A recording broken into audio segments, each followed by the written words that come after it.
할렐루야, 주님을 찬양합니다. 시편에 부흥이 있다 76번째 시간입니다. 오늘 본문 말씀은 시편 55편 1절부터 11절까지, 내일은 후반부에 있는 말씀을 나누도록 하겠습니다.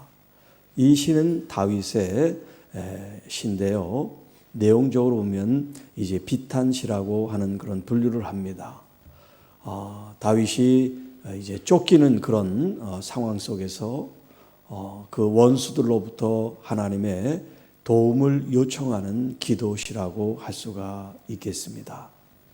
오늘 이 본문 말씀, 광야에 머무르는 것이 부흥이다라는 제목으로 함께 말씀을 나누도록 하겠습니다. 먼저 우리 같이 한번 1절을 봅니다. 하나님이여, 내 기도에 귀를 기울이시고 내가 간구할 때 숨지 마소서. 자, 지금 아직 그 자신의 상황에 대해서는 말하지 않지만 먼저 1절에 시작하는 것은 기도로 시작하고 있다는 것입니다. 하나님 앞에 자기의 삶을 낱낱이 아뢰기 전에 먼저 하나님께서 나의 삶을 살피시는데 그 자신이 하나님께 기도로 하나님께 아뢰고 있다는 것입니다. 여기 기도와 간구가 의미는 같지만 다른 단어로 쓰여지고 있습니다. 이렇게 같은 의미면서도 다른 단어를 쓰는 것은 강조하기 위해서다 하는 말씀을 드렸죠. 하나님이여, 지금 기도함으로써 하나님을 찾는 호칭을 쓰고 있습니다. 하나님이여, 내 기도에 귀를 기울이소서. 여기 하나님이라는 것은 이제 엘로힘이라는 뜻인데, 이 엘로힘은 창조주 하나님을 가리킵니다. 그래서 창세기 1장 1절에 이제 태초에 하나님이 천지를 창조하셨다, 그럴 때 바로 이 엘로힘을 사용합니다. 그 전능하신 하나님, 이 세상을 창조하시고 이 세상을 운행하시는 하나님, 그리고 섭리로 통치하고 다스리는 그 하나님께 지금 기도하고 있다는 표현을 하고 있어요. 자, 여기 내 기도에 귀를 기울이신다 하는 말은 이제 이 원문에는 두 개의 단어로 되어 있는데요, 귀를 펴다 하는 단어와 주의 깊게 듣다라고 하는 단어가 표시가 되어 있어요. 그러니까 그냥 하나님 귀로 기울여 주세요가 아니라 하나님께서 친히 하나님의 그 귀를 쫙 펴시고 마치 안테나를 펴서 수신을 잘할 수 있게 먼저 하고 그 다음에 주의 깊게 들어달라는 거예요. 그냥 건성으로 듣는 게 아니라 아주 경청하듯이 주의 깊게 들어주세요. 지금 이 다윗이 하나님께 호소하고 탄원하고 간구할 이 내용이 이렇게 긴박하고 중요하기 때문에 간절한 마음으로 이런 표현을 하고 있습니다. 내가 간구할 때 숨지 마옵소서. 이 말은 외면하지 마십시오. 하나님께서 꼭 이것을 들어주셔야 되지, 하나님이 피해버리거나 외면하거나 숨으시면 안 됩니다. 그런 염려 섞인 기도죠. 자, 2절. 내게 굽히사 응답하소서. 내가 근심으로 편하지 못하여 탄식합니다. 자, 새 번역으로 제가 한번 다시 읽습니다. 나를 굽어보시고 응답하여 주십시오. 한 맺힌 탄식을 가눌 길이 없어서 나는 분노에 떨고 있습니다. 지금 다윗이 놓여 있는 이 환경이 얼마나 지금 탄식과 분노와 괴로움이 섞여 있는지를 여기 본문이 우리에게 말하고 있어요.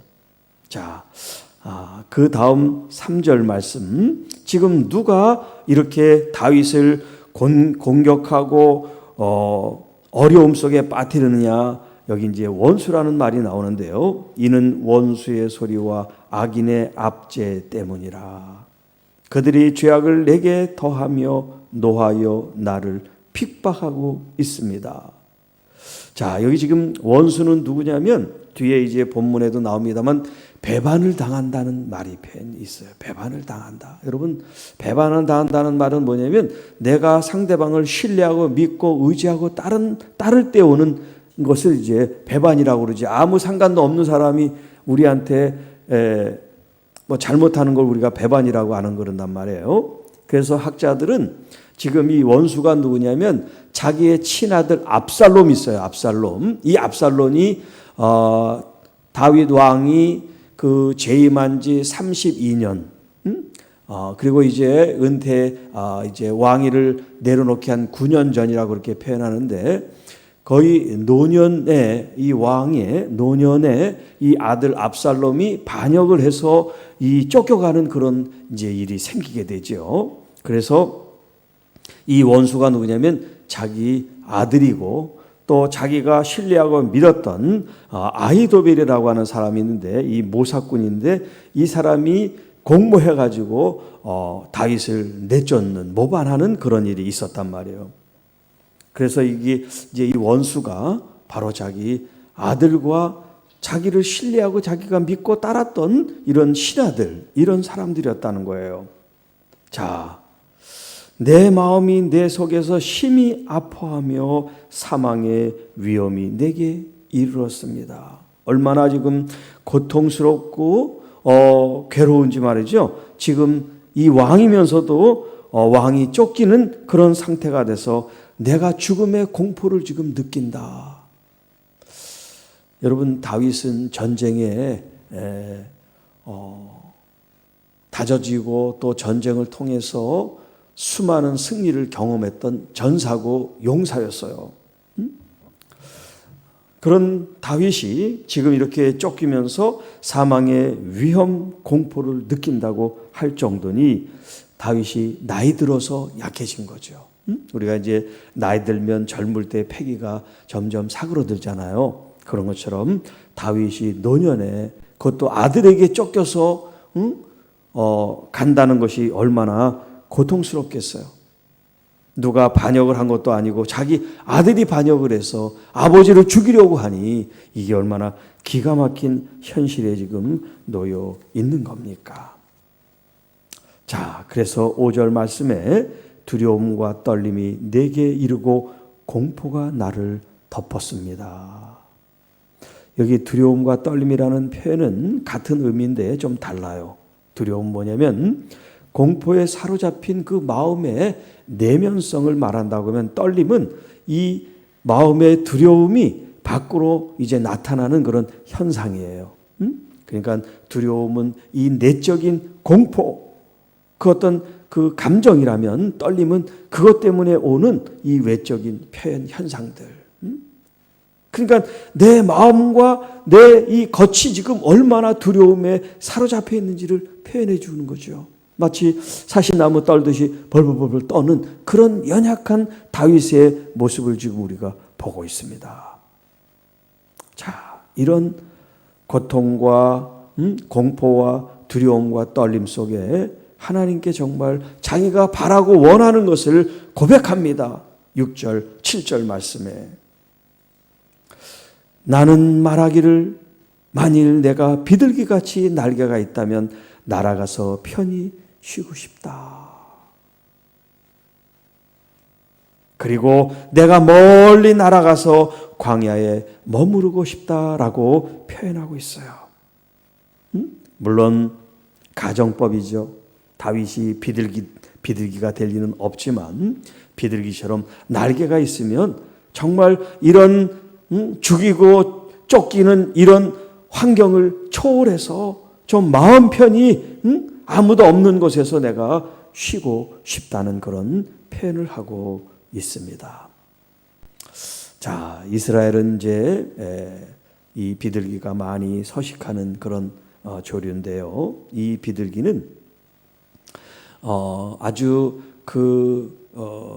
높은 그런 산이나 혹은 바위 또 절벽 이 틈에 둥지를 틀고 사는 그런 특징이 있다 그래요. 그래서 지금 비둘기가 표현되어 있는 것은 뭐냐면 광야에 그것도 바위 틈새 자기가 좀 숨고 쉬고 싶다는 것은 이제 아무도 없는 그곳에서 내가 사람들의 어떤 그런 쫓김이나 이런 공포나 두려움 없이 살고 싶다는 그런 표현을 한 거예요. 자, 이 광야에 머문다는 표현은 좀 이따가 다시 또 말씀을 드리도록 하겠습니다. 자, 8절. 내가 나의 피난처로 속히 가서 폭풍과 광풍을 피하리라 하였도다. 지금 6절부터 자기가 지금 자기 속으로 이런 고백을 하고 있는 거예요. 내가 이랬으면 좋겠다는 거예요. 날개가 있어서 광야로 들어가 가지고 여기 지금 광풍 혹은 폭풍 이런 위기와 위험을 피하고 싶다는 그런 표현을 쓰고 있습니다. 자, 폭풍이라는 것은 진행 속도가 빠른 바람을 뜻하고 광풍은 회오리 바람을 말하고 있어요. 폭풍이나 광풍이나 어느 하나도 만나면 큰 환난과 공경을 우리가 피할 수가 없겠죠. 하나도 아니고 두 개가 폭풍이면 폭풍, 광풍이면 광풍이면 좋은데 폭풍과 광풍이 지금 이 다윗을 몰아치고 있어요. 얼마나 힘들겠습니까? 그러니 죽음의 공포가 자기 앞에 있다는 그런 표현을 쓰고 있지 않습니까?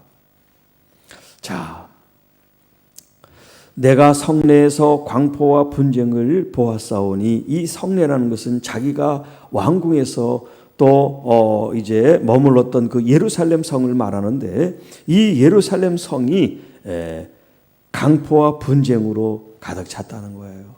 평화로운 도시, 이 예루살렘이라는 뜻이 평화의 도시라는 그런 의미가 있는데 평화의 도시는커녕 폭력과 분쟁과 살인과 이런 고통의 아수라장이 되어버렸습니다. 그런 표현이에요. 주여 저들을 멸하소서. 하나님의 이 거룩한 도성, 하나님의 평화가 있던 이 도성을 죄로 가득하게 만드는 저들을 멸하소서. 여기 이제 멸한다는 말이 빨라흐라고 하는 말인데 통째로 이제 삼킨다 혹은 개걸스럽게 먹어치운다 뭐 그런 뜻이 있습니다. 그래서 이 본문 이 단어가 쓰인 때가 언제냐면 고라와 그 일당들이 모세에게 반역을 합니다. 그때 하나님이 그들을 심판하셔서 땅이 그들을 삼키게 하는 그런 표현이 나와요. 그게 지금 오늘 여기 멸한다라고 하는 말이에요. 빨라크라고 하는 이 말이에요. 그러니까 이 지금 다윗이 이 악한 사람들에 대한 얼마나 이 분노가 심한지 말이죠. 하나님 이 모세의 이 지도력에 도전했던 이 고라의 반역한 무리들을 이 땅으로 삼켰듯이 지금 이 다윗 자신을 죽이려고 하고 압제하고 이 왕권을 찬탈하는 이 악의 무리들 원수들을 주님 그렇게 삼켜버려 달라는 그런 표현이에요. 그들의 혀를 잘라 버리소서. 여기 이제 그들의 혀를 자르라는 얘기는 진짜 이 문자적으로 자르라는 그런 표현이 아니고 언어를 혼동시켜 달라는 얘기예요. 그래서 새 번역에는 이렇게 번역되어 있습니다. 주님, 그들이 사는 성에는 보이는 이 폭력과 분쟁뿐입니다. 그들을 말끔히 없애 버리시고 그들의 언어가 혼잡하게 되도록 하여 주십시오. 언어를 혼잡시켜서. 자, 언어를 혼잡한다는 얘기가 이제 창세기 11장에 보면 그 바벨탑 사건이 나오죠. 그때 하나님이 언어를 혼돈시켰어요. 그래서 서로 언어가 소통이 되지 않게. 그래서 자기들이 지금 이 큰 대를 쌓는데 그 공사가 중단이 되는 거예요. 서로 언어가 통하지가 않으니까 말이 통하지 않으니까 자기들의 계획이 수포로 돌아가 버린단 말이에요. 이렇게 하나님 그들의 혀를 자르라는 얘기가 아니라 언어를 혼잡해서 그들이 악을 도모하고 계획하는 것들이 일어나지 않게 해 주십시오라고 하는 그런 기도의 말씀입니다. 자, 10절 마지막 이제 11절. 그들이 주야로 성벽 위로 두루 다니며 성 중에는 죄악과 재난이 있으며 악독이 그 중에 있고 압박과 속임수가 그 거리를 떠나지 아니합니다. 여러분, 하나님이 계신 이 예루살렘 거룩한 평화의 도시가 왜 이렇게 됐습니까? 하나님의 임재가 있고 하나님의 법궤가 있고 하나님의 통치가 있는 이 예루살렘이 왜 이렇게 악으로 가득해졌습니까? 그것은 하나님을 바라보지 못하는 한 사람에 의해서 이렇게 악이 관연하고 이 도시가 폭력과 분쟁과 거짓과 수수로 가득하게 되었다는 거예요. 누구? 그 한 사람. 그 한 사람을 따르는 이 악의 무리들, 반역자들, 이 원수들, 이 사람들에 의해서 하나님의 이 거룩한 도시, 이 조용하고 평화로운 샬롬의 이 도시가 이렇게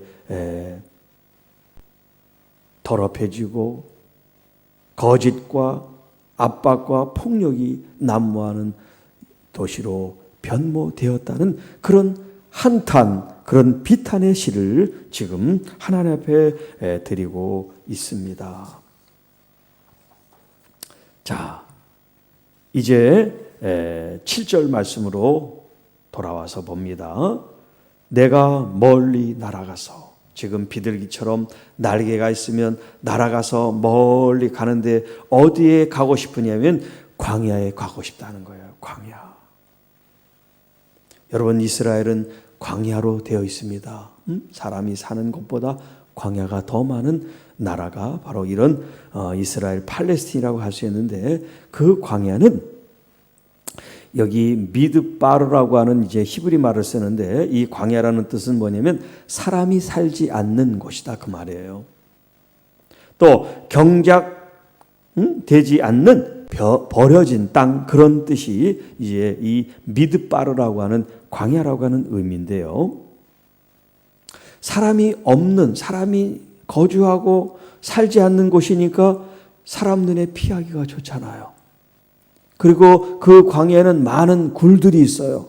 그러니까 숨을 곳이 많은 거예요. 은신처가 많아요.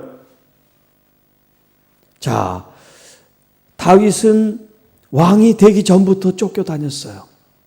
사울 왕에 의해서 도망을 다니면서 이 광야에서 은신처를 구하고 피난처를 구하고 했던 그런 경험이 있어요. 그런데 이제 늙어서 인생을 다 정리할 이때 다시 광야를 찾는다? 얼마나 그 인생이 고달프고 힘들다는 것을 우리에게 반영해 주고 있다는 거죠. 젊을 때 고생은 우리 노년의 노후를 보장하는 그런 마치 보험 드는 것 같은 건데, 이게 일생 동안 고생하고 일생 동안 편한 날이 없고 일생 동안 지치고 힘들고 유리방황하는 인생이라고 생각해 보세요. 얼마나 불쌍하고 얼마나 그 인생이 가엾습니까?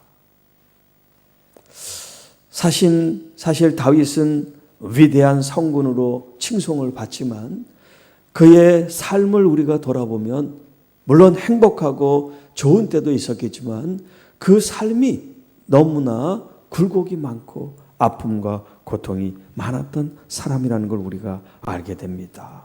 그래서 혹자들은 가르쳐서 이 다윗이 고통의 전문가 혹은 고난의 전문가다. 하도 그냥 환난과 고난과 고통을 많이 겪으니까 그런 표현을 써요. 여러분, 고난과 고통과 고난이 전문가는 없어요. 맞닥뜨리면 또 아픈 거예요. 어제 말씀드린 것처럼 우리가 감사함으로 그 환난을 바꿀 수 있지만 고난 자체가 기쁘고 좋은 건 아니에요. 아프고 괴롭고 힘든 거죠. 자, 그런데 이 광야가 이제 어떤 의미가 있는지를 좀 살피겠어요. 광야에 머무르는 것이 부흥이다. 여러분, 광야에 머무는 게 무슨 부흥인가, 그런 의문을 가질 수 있는데요. 자, 이 광야는 먼저요, 여러 가지 이제 의미를 잠깐 시간 되는 대로 좀 살펴봅니다. 광야에 대한 정의, 광야가 어떤 것인가가 성경에 있는 걸 가지고 제가 말씀을 드릴게요. 예레미야 2장 6절 말씀에 그들이 우리를 애굽 땅에서 인도하여 내시고 광야 곧 사막과 구덩이 땅, 건조하고 사망의 그늘진 땅, 사람이 그곳으로 다니지 아니하고 그곳에 사람이 거주하지 아니하는 땅을 우리가 통과하게 하시던 여호와께서 어디 계시냐 하고 말하지 아니하였도다. 광야에 대한 설명이 이렇게 많아요. 광야가 사막이기도 하고 구덩이 땅이기도 하고 건조하고 사망의 그늘진 땅이기도 하고 사람들이 곳에 다니지도 않고 그곳에 사람이 거주하지도 않는 땅, 성경이 그렇게 정의를 내렸어요. 그런데 이 지금 다윗은 그 광야에 머무르고 싶다는 거예요. 거기에 살고 싶다는 거예요. 사람은 없어요. 사람이 살기 힘든 곳이에요. 그런데 다윗은 그 땅을 선택합니다. 다윗이 이 얘기를 할 때는 왕으로서 왕궁에서 화려한 삶을 살았을 때예요. 그런데 한번 돌아보세요. 그가 왕이 아니었으면 압살롬이라는 이 아들이 반역을 할 일이 있겠어요? 없죠. 왕이니까 그 왕의 자리를 노리면서 반역을 하니까 이 자리가 이제 싫은 거야. 부귀영화 권세 싫은 거야. 나 이거 필요 없어. 아무도 없는 광야에서 그냥 다리 뻗고 사는 거, 이걸 원한다 이거 말이에요. 그러니 우리가 많은 것을 움켜줘도 결국 우리가 하나님 앞에 갈 때는 빈손으로 간다는 거죠. 그래서 욥기에도 있는 것처럼 우리가 벌거숭이 적신으로 왔다가 돌아갈 때도 벌거숭이로 간다는 뜻이에요. 자, 이스라엘 백성들에게는 이 광야가 아주 중요한 곳이에요. 그곳에서 하나님을 만났고 40년 동안 훈련을 받아서 거기를 가리켜 광야교회라고 표현할 정도로 이 광야는 이스라엘 백성들에게 아주 거쳐가야 될 아주 중요한 장소고 또 그런 이제 포인트라고 할 수가 있겠습니다. 출애굽기 7장 16절에요.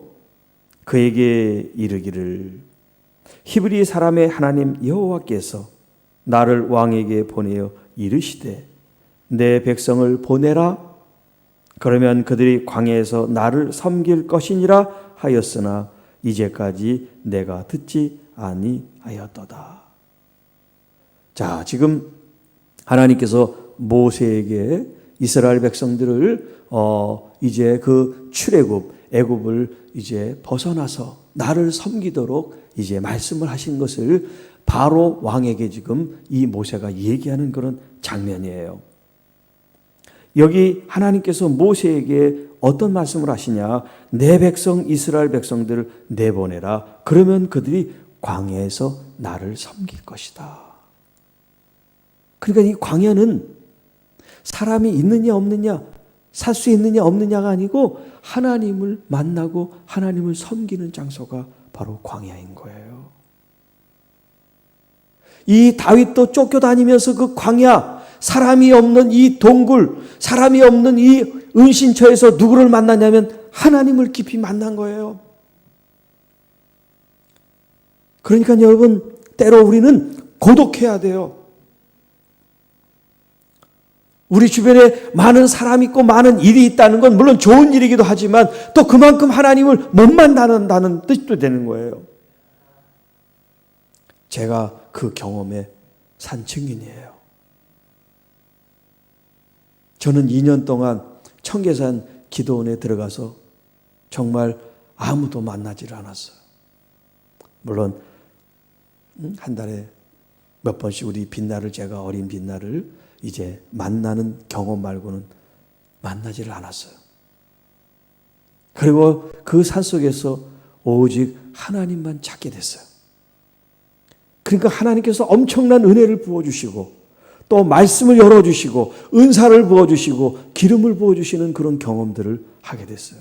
만약에 그것이 제가 편안한 목회를 하고 가정생활을 이뤘다면 저는 아마 죽었다 깨나도 그런 경험 못했을 거예요. 그런데 저에게 그런 불행과 저에게 그런 오는 절대의 고독과 외로움이 하나님을 만나는 그런 기회가 되게 했다는 거예요. 그렇기 때문에 제가 이 다윗을 이해할 수가 있어요. 이렇게 쫓겨다니면서 광야가 그냥 몸만 은신하고 피했던 장소가 아니라 아무도 없는 그곳에서 하나님만 부르짖어 찾는 그런 하나님을 독대하고 만나는 곳이었다는 것을 제가 알기 때문에 광야에 머무르고 싶었던 그 마음을 제가 이해할 수가 있는 거예요. 그렇다고 여러분 이제 뭐 가정을 깨고 여러분 할 일을 그만두고 광야에 들어가라는 얘기 아니에요. 지금 여러분이 있는 이곳에서 여러분의 시간을 따로 떼어놓고 하나님을 깊이 만나는 그 시간 그 장소가 어디든 광야다 하는 얘기죠. 광야 생활을 많이 가지시기를 바랍니다. 그래서 하나님은 40년 동안 이스라엘 백성들과 함께하며 그들이 먹을 것, 입을 것을 떨어지지 않게 하시고 모든 원수들, 다른 나라들의 그런 침략과 공격에 대해서 하나님은 철저히 그들을 보호해 주셨습니다. 너희는 내 백성이 되라. 내가 너희 하나님이 되리라. 그냥 하나님이 아니에요. 엘로힘 하나님, 천지를 창조하신 하나님, 이 세상을 운행하시고 통치하시는 그 하나님이 내 하나님, 나의 하나님, 우리 하나님이 되신다는데 이 백성들은 그 광야의 이 시간들을 제대로 믿음으로 보내지를 못했어요. 하나님을 원망하고 의심하고 불평했어요. 그래서 가나안 땅을 하나님이 약속의 땅으로 주신다도 믿지 않습니다. 저들은 우리보다 더 거인같이 큰 백성들이고 우리가 없는 무기가 있고 그들은 요새처럼 든든히 지켜있는데 우리가 어떻게 저기를 점령할 수가 있어 포기해버렸어요. 결국 하나님을 믿지 못함으로 그 광야에서 다 죽고 말았습니다. 자, 이제 이것이 신약시대로 돌아오면 이 광야가 또 놀라운 의미를 가지고 있는데요. 자, 우리가 이제 공관 복음서는 마태, 마가, 누가 요 세 개의 복음서를 공관 복음서라고 그러고 이제 요한 복음 이 네 개가 복음서죠. 이 네 개의 복음서는 예수님의 그 생애를 기록한 전기가 아니에요. 그렇기 때문에 이제 이 복음서에 공통적으로 들어가 있는 말씀이지만 또 공통적으로 들어가 있지 않은 말씀이 있어요. 그런데 이 광야와 관계된 이 말씀은 이 네 복음서에 똑같이 들어있다는 거예요. 그것은 뭐냐면 그렇게 더 중요하다는 것을 우리에게 말해주는 거죠. 자, 제가 일일이 찾아볼 수는 없지만 한 번만 대표적으로 보면 마태복음 3장 3절의 말씀이에요. 자, 그는 선지자 이사야를 통하여 말씀하신 자라 일컬으되 광야에 외치는 자의 소리가 있어 이르되 너희는 주의 길을 준비하라. 그가 오실 길을 곧게 하라 하였느니라. 이 이사야의 예언의 말씀은 세례 요한을 가리키는 거예요. 세례 요한. 그 세례 요한이 뭘 했냐면 주님 오실 길을 예비하고 준비했다는 거예요. 주님 오실 길을. 그래서 예수님이 태어나기 전 6개월 전에 이 세례 요한이 먼저 태어났단 말이에요. 하나의 친족, 서로 친척이에요. 친척. 엘리사벳으로부터 이제 낳았단 말이에요.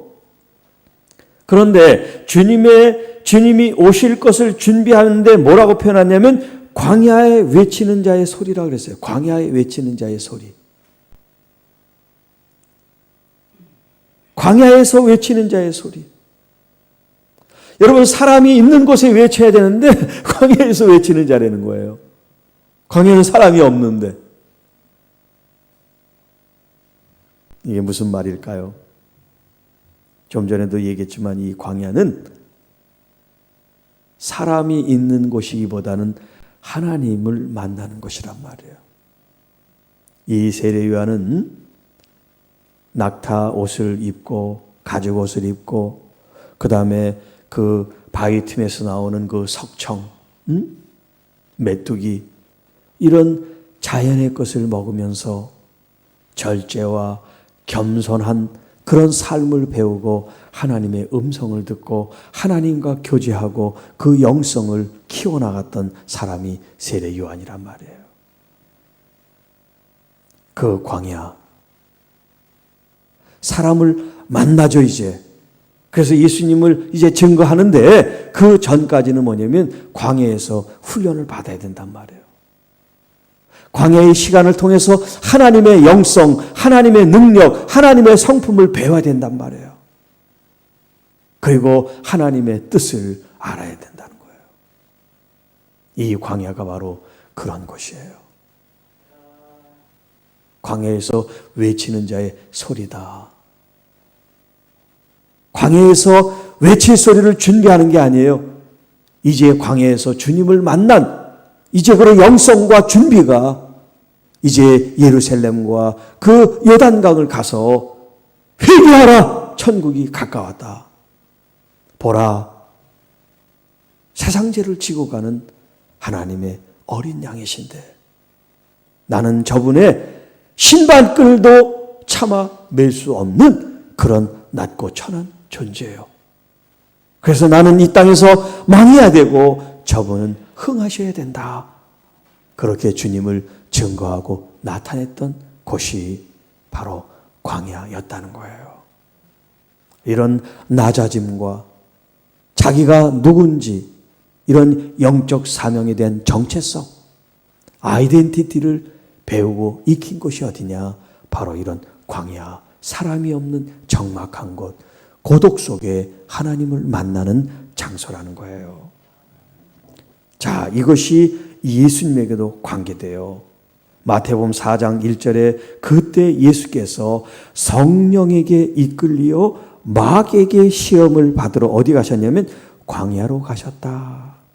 그리고 40일을 밤낮으로 금식하셨다라는 표현을 쓰고 있어요. 광야. 예수님이 왜 광야에 가셨어요? 이것은 예수님이 본격적인 공생애를 하기 전이에요. 세례 요한이 본격적인 사역을 하기 전에 광야에 머물러서 하나님을 만난 것처럼 예수님께서도 본격적으로 사역을 하시기 전에 광야에 머무셨어요. 40일 동안 하나님을 만나고 또 하나님의 아들인데 하나님을 또 만나? 하나님을 뭐 또 알 게 있나? 그렇게 여러분 생각할지 모르지만 예수님은 이 땅에 사람으로 오신 거예요. 사람으로 오신 그 하나님의 아드님이 하나님을 더 깊이 아시기 위해서 하나님이 주신 그 거룩한 사명을 더 깊이 아시기 위해서 이 40일 금식 기도가 광야에서 있었다는 거예요. 제가 이걸 준비할 때는 생각을 못했는데 지금 이제 말씀을 하면서 생각난 게 2007년, 2008년 이 두 해가 저에게는 광야라고 말씀드렸잖아요. 그 청계산 기도원. 그러니까 청계산 기도원에 있었던 게 아니라 청계산에 있었지. 그게 이제 저에게는 광야였던 거예요. 그 전까지는 물론 제가 목회를 하고 말씀을 갖고 기도를 했지만 저의 뜻이 이제 중심이었다면 그 광야 2년을 통해서 이제 하나님을 다시 경험하고 성령을 체험하고 말씀을 보는 이제 눈이 열리면서 제가 주님 앞에 이제 기도했던 그런 내용들 이제까지 제 뜻대로 제 생각대로 사역을 했다면 그 광야에서부터 이제 나왔을 때는 오직 주님의 뜻으로만 살게 하옵소서. 사실 그때는 제가 뭐 사역을 하고 뭘 하겠다는 그런 생각 자체가 없었으니까요. 그냥 그 하나님 안에 머무르고 하나님의 그 체험을 하는 것이 너무나 아름답고 귀했기 때문에 하나님 이걸 빨리 끝내주시고 가정을 회복시키시고 사역을 회복시켜서 제가 멋있는 사역자가 되게 해주세요. 그런 건 꿈에도 제가 생각을 못했지만 지금 이제 그때를 돌아보니까 그때가 나에게 주어진 광야였고 그 이후에 내 삶이 하나님의 거룩한 뜻으로만 살기 원합니다. 고백하며 살아간다는 걸 한번 생각해 보게 됐어요. 네, 여러분 이제 11월이 또 시작됐는데 결실의 계절 속에 이제 12월 잘 마무리하는 그런 열매를 열매답게 만드는 이 시즌이 11월, 12월이라고 생각합니다. 이제까지 힘들고 어렵고 또 내 마음이 불편한 것이 있다 할지라도 요 11월과 12월을 우리 주님께 더 집중하십시다. 주님께 더 집중하는데 주님 여기가 광야입니다.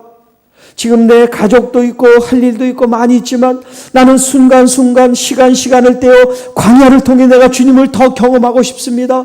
광야를 통하여 주님 기름 부음을 받고 싶습니다. 광야를 통해 치유가 되고 싶습니다. 광야를 통해 내 인간의 생각이 다 지워지고 오직 하나님의 거룩한 뜻으로 내가 다시 변화되고 거듭나기를 원합니다. 여러분 그런 마음으로 다윗처럼 광야에 머무르는 것이 부흥이다. 이 경험이 이 능력이 여러분에게 흘러오기를 축복합니다. 그래서 주님이 주신 참된 부흥이 우리 교회 가운데 여러분 심령 가운데 정말 차고 넘쳐서 이 영광스러운 이 축복의 부흥이 우리 교회에 넘치고 우리 이웃교회에 넘치고 한국교회 교회에 넘쳐나기를 주님의 이름으로 축복하며 우리 함께 기도해 주시면 고맙겠습니다. 기도합니다. 강춘대 집사님, 위정자, 권사님, 월삭 감사함을 드립니다. 하나님 아버지 감사합니다. 오늘 이 시편의 부흥이 있다. 76번째 시간 광야에 머무는 것이 부흥이다. 주님, 우리도 참 고통스럽고 우리도 참 아프고 어려운 이 상황 속에서 이 다윗이 기도하며 하나님께 간구했던 이 말씀이 우리의 레마의 말씀이 돼서 정말 하나님만 의지하고 하나님께 피하고 하나님께 도움을 구하고 하나님만 바라보는 저희들, 하나님의 그 성품, 하나님의 그 따뜻함, 하나님의 그 온정, 하나님의 그 만지심, 하나님의 그 경험이 이 광야의 경험이 돼서 우리의 모든 아픔과 어려운 이 상황들을 전화위복되게 하시고 우리 주님을 더 깊이 체험하고 경험하는 그런 믿음의 시간, 은혜의 시간, 성령 충만한 시간, 말씀으로 거듭나는 시간들 광야가 되게 하여 주셔서 우리 교회와 성도들이 변화되고 거듭나서 하나님의 그 믿음의 십자가 군병들로 일어나게 하시며 하나님의 거룩한 이 복음, 이 증거, 이 진리를 하나님 온 열방에 증거하고 구원의 이 말씀이 정말 광야에 외치는 소리가 선포되었듯이 하나님의 이 말씀이 선포되게 하여 주옵소서. 그래서 우리 한국교회가 정말 이 세상 사람들로부터 지탄과 비난과 손가락질을 당함으로 하나님의 이름이 땅에 떨어지는 것이 아니라 우리 교회가 교회되게 이 세상의 빛으로 소금으로 또 하나님 그 도덕성과 또 말씀의 이 진리에 따라 하나님 거짓이 없는 진실함으로 말미암아 모든 세상의 사람들이 존경하고 따르고 바라볼 수 있는 그런 교회들로 회복되게 하여 주옵소서. 주님 감사합니다. 특별히 월삭 예물을 드린 우리 권사님 가정을 축복합니다. 자녀 하나님께서 기억하시고 손에 수고하는 모든 일 위에 하나님의 은혜가 넘치게 도와 주옵소서. 이렇게 새벽마다 하나님 앞에 예배하며 기도하는 우리 장로님, 또 우리 하나님 권사님들, 우리 집사님들 한 분 한 분 축복합니다. 또 이 말씀을 청취하는 우리 여러 성도 여러분들을 한 분 한 분 축복합니다. 하나님 그 모든 상황들을 너무나 잘 아시는 주님, 주님께서 친히 만나 주시옵소서, 임하시옵소서. 그들의 소망, 그들의 기도 제목을 응답하여 주시고 하나님의 거룩한 나라와 의가 세워지게 하여 주옵소서. 주님이 시편에 붕이 있다 이 말씀을 통하여 하나님 우리 개인들이 말씀에 더 깊이 들어가게 해주시고 말씀으로 임하신 주님을 더 깊이 만나는 계기가 되게 하여 주시옵소서. 우리 구주 예수님의 이름으로 감사하며 축복하며 기도하옵나이다. 아멘.